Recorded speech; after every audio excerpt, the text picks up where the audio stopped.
Hi, welcome to the mathcenter.com.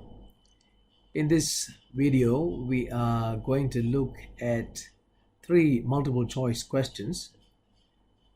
They appeared in the AS Physics exam recently, 9702/11, November 2019. Okay, let's start with question number 1.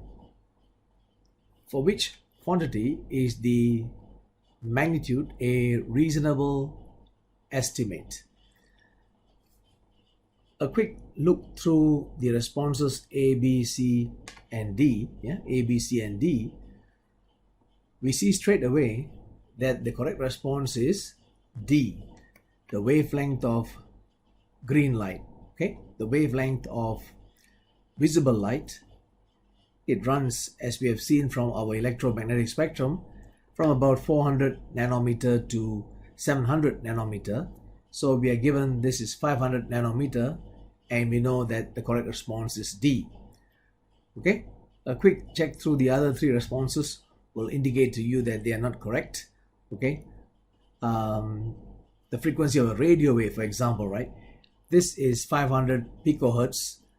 It's 500 times 10 to the power of minus 12 hertz, which is 10 to the power of minus 10. This is 5 times 10 to the power of 2 times 10 to the power of minus 12. You will get 5 times 10 to the power of minus 10, which is too low. Okay, radio waves start at about 10 to the power of 4. So you know this is not true, and you know this is not true. 500 microgram, not true. And Young modulus of a metal, 500 kilopascal, is also not true. It should go to about 10 to the power of 10. This one here, 500 kilopascal, is 5 times 10 to the power of 2. 500 kilopascal is times 10 to the power of 3, which is just 5 times 10 to the power of 5 Pascal, which is too low. So A, B, and C are wrong. Correct response is D. Let's look at question number 2. The speed of a wave in deep water depends on its wavelength L and the acceleration of free fall G. So you asked what is the possible equation for the speed V of the wave. So we are going to look at its dimensions. Let me write it properly. We are going to do dimension analysis. So we know the units of the speed. This will be meter per second.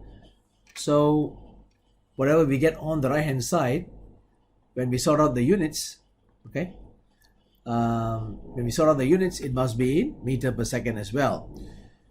So let's start with A. We have the square root of G is acceleration of free fall, so it's meter per second squared. L is wavelength, is meter, and then 2 pi is a constant, so we don't have to worry about it, no units. So we have the square root of meter squared and per second squared. So this will be meter squared per second squared raised to the power of 1 over 2. You will get meter per second, and you know that your answer is A. Okay, you can check B, C, and D. Okay, we are looking at your units. It must be what we call homogeneous. So if you look at B, let's do B as well. G is meter per second squared, and L is meter. At the bottom here is 4 pi squared. This is a constant, so this is meter squared per second squared. So you know this is wrong. Okay, so you can check C and D, and you know the correct response is A. Okay, let's move to 3. Question number 3. The diagram shows 2 vectors, X and Y. Let me erase what we don't need. Okay.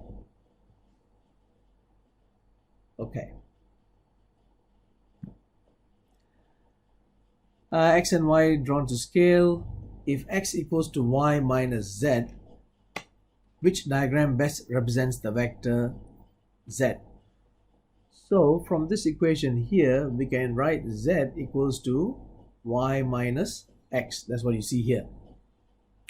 So you can start with y. Okay, let's start with y. So we start here. This is y.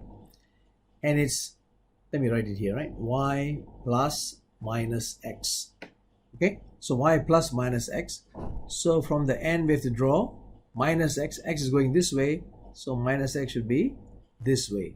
Then we can join.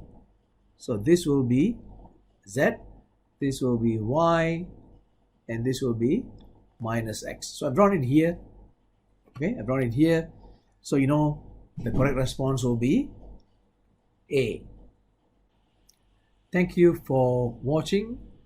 Please share this video as much as you can. Follow me on Facebook and YouTube. Thank you.